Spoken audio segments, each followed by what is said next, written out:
Some of you are probably wondering what we're doing out here in the middle of nowhere. Taylor had the great idea of buying a car sight unseen again, which is an E46. What is it? 330ci ZHP? Yeah, 330ci ZHP. So that one ended up getting towed to a buddy of ours location in, we're gonna say what, Penticton, Summerland area? And then Taylor decided he wanted to spend more of my money. He ended up saying, hey, by the way, there's another car. Do you want to pick it up? We could get 2 for 1. So that resulted in me saying, yeah, let's do it. And so we're on our way to Summerland, BC. The plan of attack, and the reason we brought the X5 is because we have rented a U-Haul auto trailer for Taylor's, and the reason being is his doesn't run. Somebody ripped the engine apart and left it. So we're gonna have that for a project. But the car that we're looking to pick up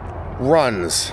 So Taylor's gonna drive that back and I'm gonna haul the broken one that he decided to pick up with the X5. We're in Finn Creek and we need to go here to pick up the trailer in Chase. So there's a bit of a funny story with that. U-Haul called me late yesterday and they basically said that the trailer we ended up renting or reserving in Penticton, where we booked the hotel, was not available anymore. So what we ended up doing is having to go to Chase, BC, because that's the only one that has one available. So there we go. So we're about 4 hours away. I guess that's really not that bad. So what we're gonna do is we're gonna jump in, we're gonna get on the road. Apparently the kid needed his nicotine fix and continue. Actually, let me make sure this is popped in. There we go. Oh. Okay, that broke at some point. Aerodynamic bird shit. This one broken? Nope, that one's okay. Yeah, appreciate if you don't die on the way. The air here is cold. It's fresh. It's not cold, it's fresh. You and your cancer stick.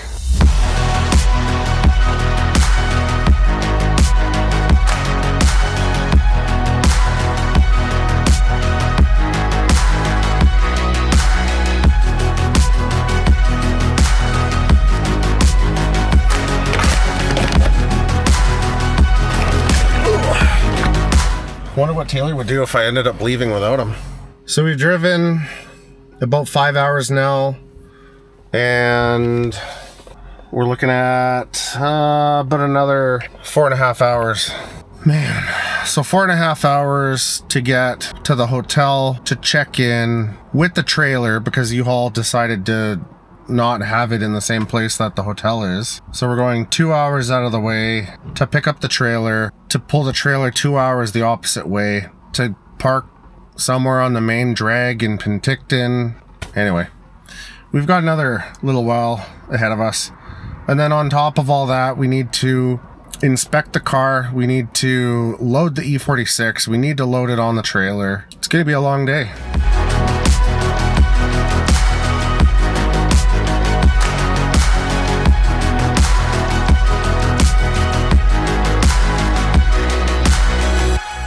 On this installment of This Is Bullshit, more traffic. I don't know if it's gonna show it. It goes all the way down around the bend. We are 13 kilometers from the trailer.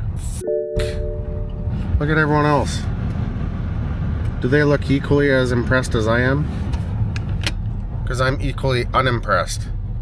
Except every time this truck accelerates, it twerks. So let me see if I can get that on film. Like, twerk it, Miley. No?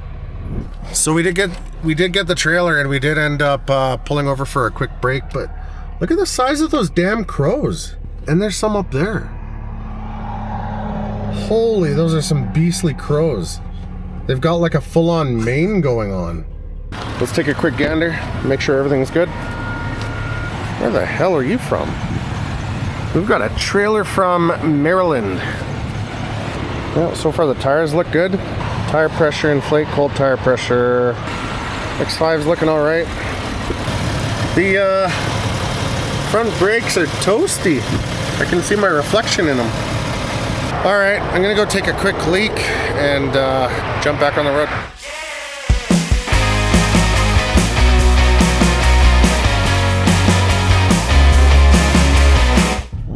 yeah. Look at that M3. I'm guessing I turn in here? Yeah. What in the hell kind of shop is this?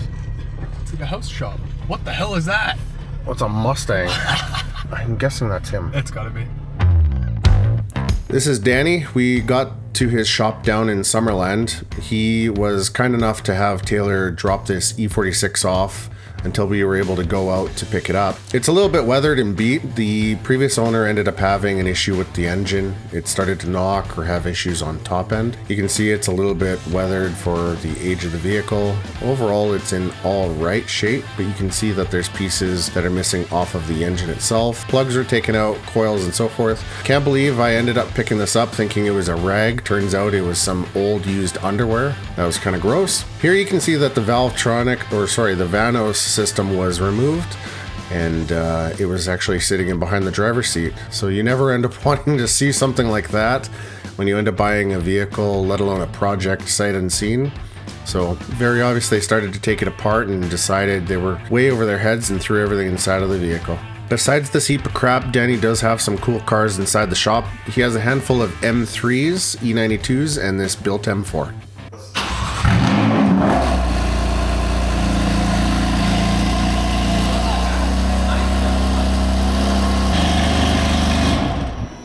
This is the E93 that I bought sight unseen that we were meaning to drive back. Let me know if you can hear what I hear.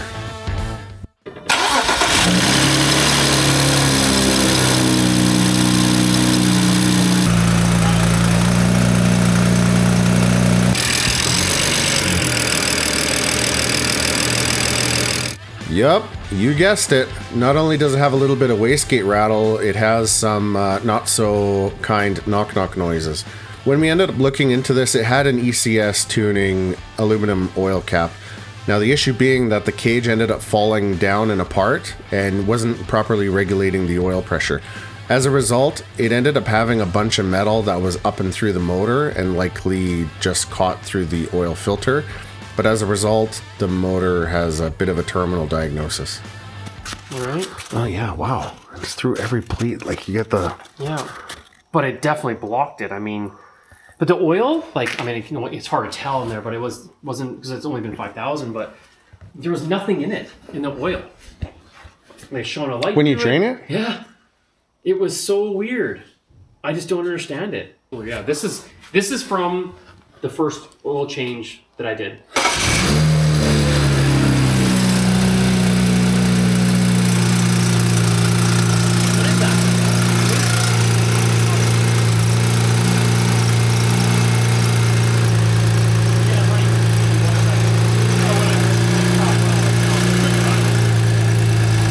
I mean, I think it's wastegate for sure. Yeah. And then it'll take, like, it doesn't sound like a chain, like it would have, because what ends up happening is it doesn't build appropriate pressure. Yeah. And it seems to, for some reason, when it's not, the cage isn't connected properly, yeah. There's the bypass valve on top.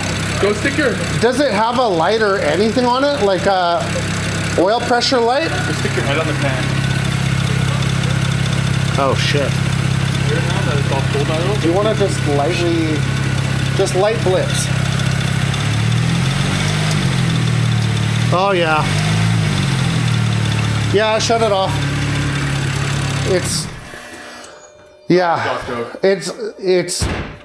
It's starting. Nice. I like when it Starting. like I know, it's slightly... Like ever so slightly? Yeah, because when I was underneath there, I was hearing that. I'm like, maybe it's just me, but... No. Again, they're either knocking like crazy, and I'm like, hey, or they're not.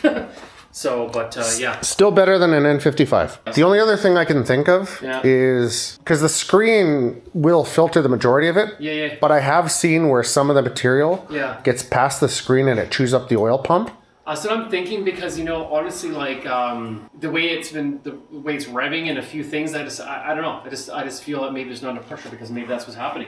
Is it like the idle's a little bit kind of... Oh yeah, it's already blood. Yeah. I mean, this is whatever.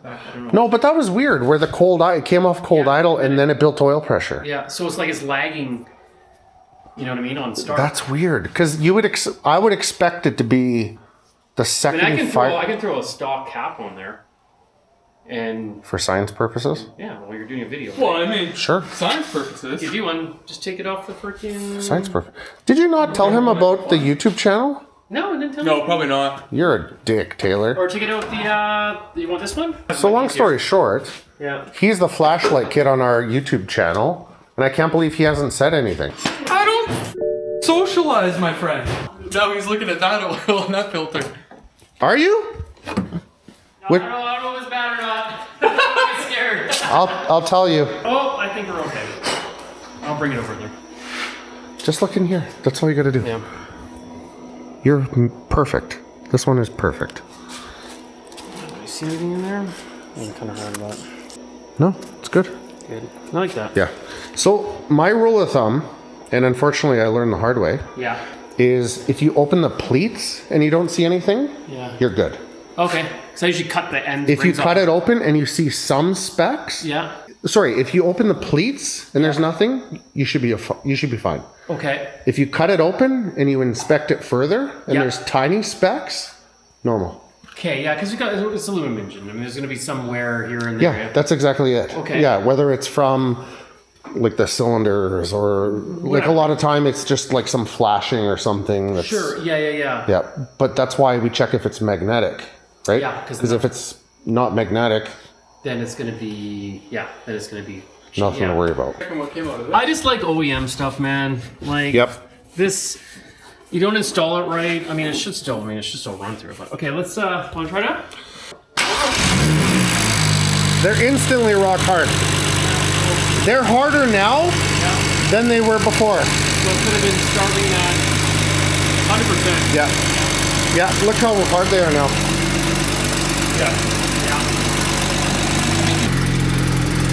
No, you don't hear it in the oil pan now. Go listen. Well, I can hear it. Just wait until it's off cold idle.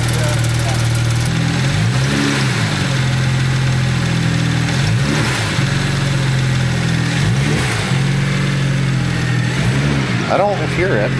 I hear the belt. I don't hear it anymore. Yeah, I don't hear the knock anymore. Like that little tapping, Yeah. I don't hear the tapping anymore. There you go. Sold. Stupid. Yeah, they're stupid. Absolutely stupid. That might have been just me when I put it in, or didn't put it in right that time. But yeah, I mean, yeah, right. Weird. No, I can guarantee you there's no way you were putting that cap in properly. Yeah. No, you were. There's nothing you could have done. Just won't fit in there. It won't fit in there. Yeah. Whenever one of these aluminum caps get installed, they can end up falling apart if one is not careful to put the cage back in properly. It can either collapse the oil filter or it could cause an issue with your oil pressure.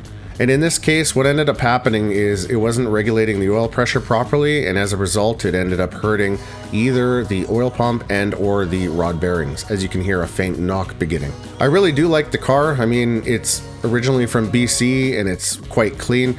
It needs a little bit of TLC, and I've never actually seen the top go down, so we had Danny just run it through its paces to show us really quick. While I decided what I was going to do with the vehicle, we ended up loading Taylor's E46 onto the trailer, and a little bit of MacGyvering got it up and on where it needs to be.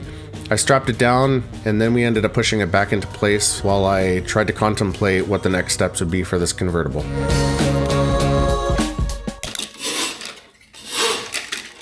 We finished up late last night. We do have the E46 loaded. It's only too bad that the E93 is having issues. It's such a dumb issue to have, but it is what it is. I guess I drove 11 hours one way for nothing and then 9 hours back. So that'll be great, but we're still gonna make it a bit of a trip and see what we can. This is my motel for the night. Little 27-inch TV. The bed was actually kind of comfy, and the little nook where I ate and little fridge and whatever else.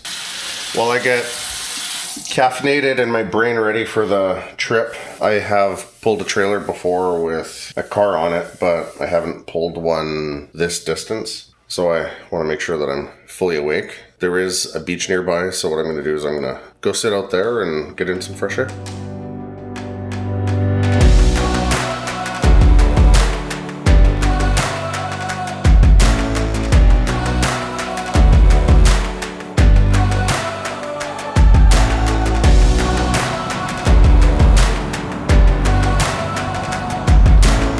made this coffee a little bit too strong. Ooh, anything it touches, it's staining pretty good, including my hand. Man, I was really hoping that E93 was going to be good. We didn't find out that it had a bit of an issue until late yesterday, actually, when he sent us some pictures of the filter. Unfortunately, this is what happens when you use these aluminum caps and the cage isn't properly put on. So very well would have been an issue that has been going on for some time, but yeah, just be careful when you use these caps. Like, I'm pretty certain it's the oil pump chewing itself, but it is what it is. I mean, there's always going to be other projects, but at least we get a day to enjoy the weather and the fresh air before we roast in Cologne for Das weekend.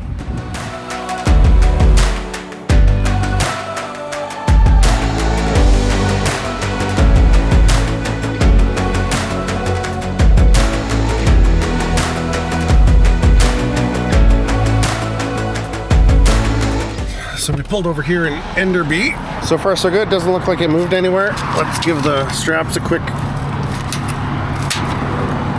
one click. Yeah, I think we're good. It's a little bit loud here, but plan of attack, it's gonna be about 6 hours to get home. And I mean, you guys already saw the sights when we were driving out here, so no point in really showing you again. We're gonna get back, we're gonna get it unloaded, we'll give it a bit of a walkthrough, and we're going to give you guys an update as to what we're gonna end up doing with it. So for now, feel free to like and subscribe. We'll see you guys in the next one. Quick jump. Diesel. Hell yeah, brother. Hell yeah. Pretty nice until we end up coming down this road here when we go to Das weekend and we end up, or it's more like whoop, get it? I need caffeine. I feel like peeing on the road since it's a bit of a slant, and then seeing if the trail of urine beats us or if we end up moving. I thought about taking a leak too, but it's so windy out there. Yeah, don't piss in the wind. That's the one thing I've learned. I mean, I didn't learn it the hard way.